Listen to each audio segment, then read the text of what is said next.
When Hannah Arendt walked into the courtroom in Jerusalem in 1961, she expected to see a monster. Instead, she saw something far more terrifying: an ordinary man. Adolf Eichmann, responsible for orchestrating the deaths of millions, wasn't the demonic figure everyone imagined. He looked like any other office worker. He wore glasses, had a receding hairline, and spoke like a middle manager. This wasn't what pure evil was supposed to look like, but what Arendt saw that day changed everything we thought we knew about evil. Eichmann wasn't plotting world domination in some underground lair. He wasn't cackling with evil laughter or twirling a villainous mustache. No, he was taking notes during his trial, complaining about bureaucratic procedures, and seemed mainly concerned about his career prospects. This is what real evil looked like, and it was far scarier than any movie villain. You see, before Arendt's discovery, people thought evil came from some dark, twisted hatred deep in someone's soul. They imagined evil people knew they were evil, like the villains we see in movies who deliberately choose to do horrible things. But Eichmann, he saw himself as a law-abiding citizen. He was proud of how well he followed orders. He bragged about his efficiency at work. The man who helped send millions to their deaths mostly cared about getting promoted and doing his paperwork correctly. This is what terrified Arendt. Evil didn't need special ingredients like hatred or cruelty. It didn't require secret ceremonies or evil schemes. The worst acts in history could be carried out by ordinary people who were just doing their jobs. They could go home after work, kiss their kids goodnight, and sleep peacefully, all while being part of something horrifically evil. This wasn't just about Eichmann. Arendt had discovered something fundamental about human nature, something that would force us to completely rethink what we knew about good and evil. Think about it. If evil doesn't come from some special kind of wickedness, if it can emerge from simple thoughtlessness and blind obedience, then anyone could be capable of terrible things. And in today's world of big organizations, complex systems, and chain of command, this insight is more important than ever. Because the greatest danger isn't the obvious villain. It's the ordinary person who stops thinking about the consequences of their actions. In 1963, Arendt released her book Eichmann in Jerusalem, and it caused an explosion in the academic world. She introduced a phrase that made people furious: the banality of evil. People attacked her from all sides. Jewish leaders accused her of defending Nazis. Her friends stopped talking to her. Even her fellow philosophers thought she had lost her mind. How could she call the Holocaust banal? How dare she suggest that one of history's greatest monsters was just ordinary? But everyone had missed her point. Arendt wasn't trying to minimize what happened. She was warning us about something far more dangerous. You see, if evil only came from monsters, from clearly bad people with obviously evil intentions, then fighting it would be simple. We could just look for the monsters and stop them. But if evil can come from normal people who simply stop thinking about what they're doing, that's much scarier. Here's what really shocked people. Arendt showed that Eichmann wasn't driven by some deep hatred of Jews. He actually had Jewish acquaintances he claimed to like. He wasn't some bloodthirsty killer who enjoyed causing pain. Instead, what drove him was something much more ordinary. He wanted to be successful at his job. He wanted his bosses to think he was efficient. He wanted to climb the career ladder. These normal, everyday motivations, the same ones that drive many of us, led him to participate in mass murder. This discovery hit especially hard because Arendt herself had escaped Nazi Germany. She knew firsthand what the regime was capable of. She had lost friends and family to the Holocaust. But instead of finding a simple explanation for evil, like hatred or anti-Semitism, she found something much more disturbing. Evil could emerge from something as simple as not thinking about the consequences of your actions. And here's why this matters so much today. We live in a world of huge organizations, complex systems, and long chains of command. Many of us work jobs where we're just one small part of a bigger machine. We often don't see the full impact of what we do. Just like Eichmann, we can focus on doing our job well without thinking about where it all leads. And that's exactly what Arendt was warning us about. Most of us imagine evil as something extraordinary, like it was written in some ancient prophecy. We think of movie villains plotting in dark castles, or serial killers who clearly know they're evil. But Arendt saw something completely different when she watched Eichmann. He wasn't rubbing his hands together and plotting world domination. Instead, he was proud of how well he could optimize train schedules. He boasted about his filing system. He got excited talking about how efficiently he could transport people. Never mind that these people were being sent to death camps. What really shocked Arendt was how Eichmann talked. He didn't speak like a mastermind of genocide. He talked like a middle manager giving a PowerPoint presentation. He used phrases like official channels and standard procedures. When asked about sending millions to their deaths, he talked about meeting quotas and optimizing logistics.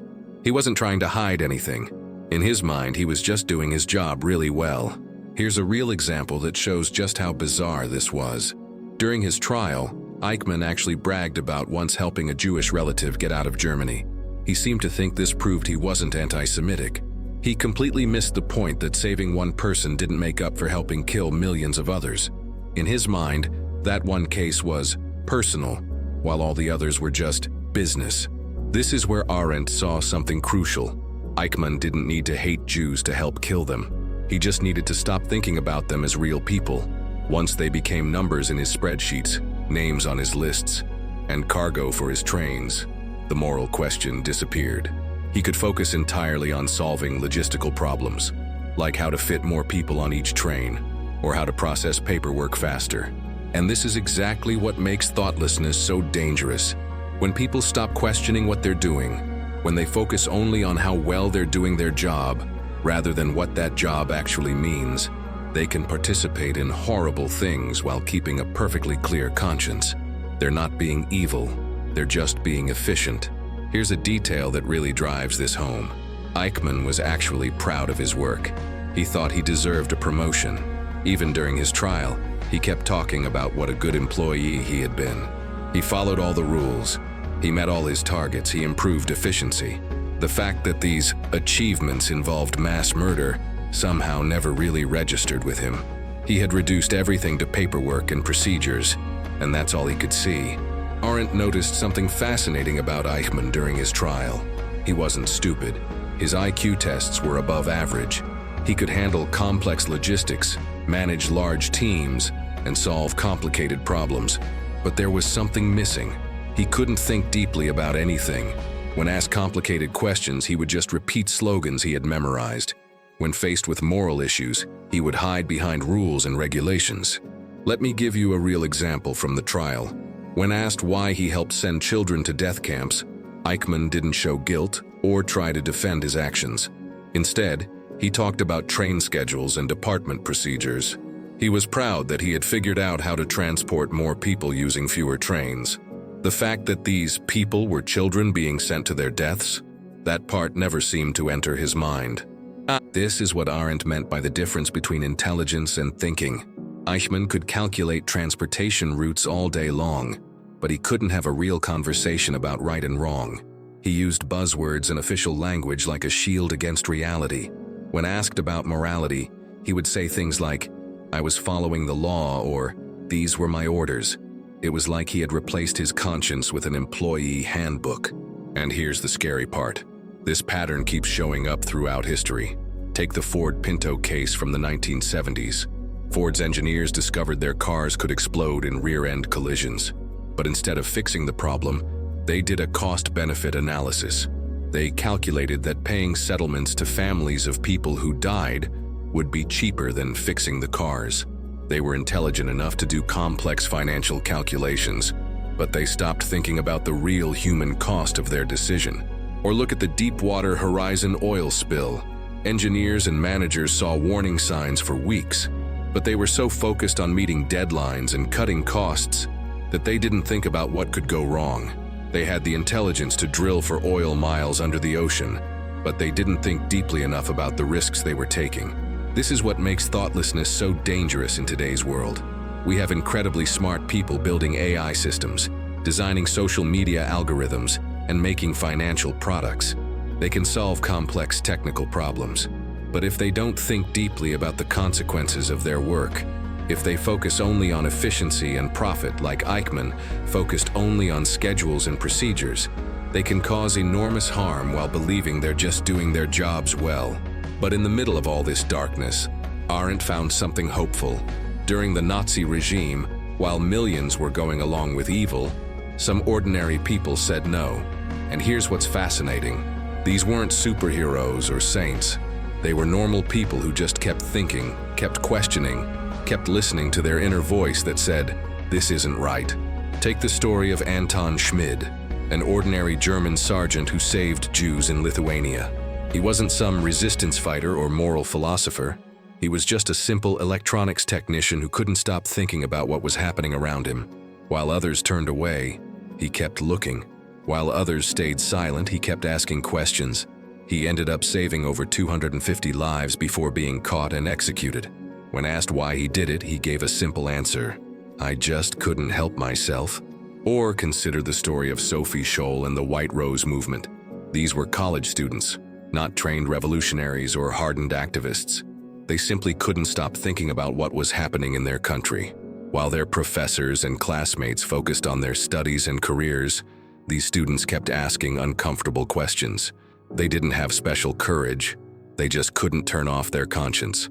This is why Arendt said thinking is a moral activity. She wasn't talking about complicated philosophy or deep intellectual debates. She meant something much simpler: the habit of having conversations with yourself about right and wrong. It's about asking, should I really be doing this? Or, what if someone did this to me? These seem like simple questions, but they're exactly the questions Eichmann never asked. And here's what's really powerful about this discovery. You don't need to be a hero to resist evil.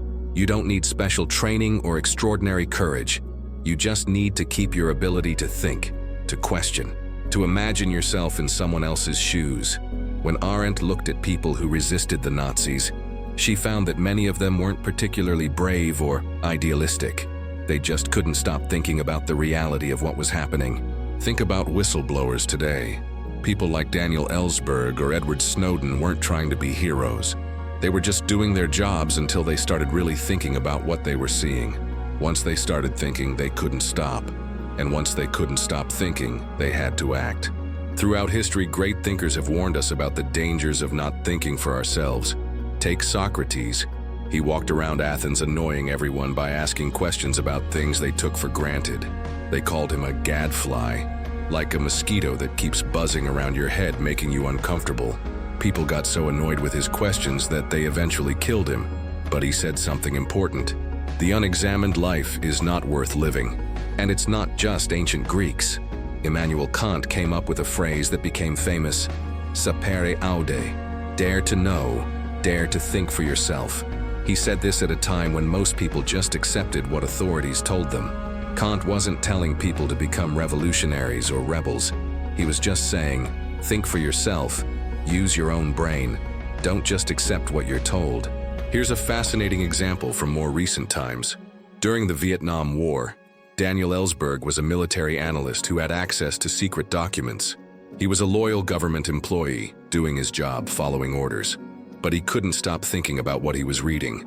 The more he thought, the more troubled he became. Eventually, he leaked the Pentagon Papers, exposing how the government had lied about the war. He didn't set out to become a whistleblower. He just couldn't stop thinking about what was right and wrong. Or look at Frank Serpico, the New York cop who exposed police corruption in the 1970s. He wasn't trying to be a hero. He just couldn't stop thinking about the corruption he saw around him, while his fellow officers just accepted it as how things are done. They called him a traitor, but he was just someone who couldn't turn off his conscience. Even in the business world, we see this pattern.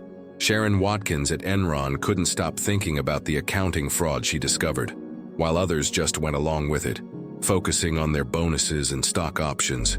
She kept asking questions. She wasn't trying to bring down the company. She just couldn't ignore what she saw.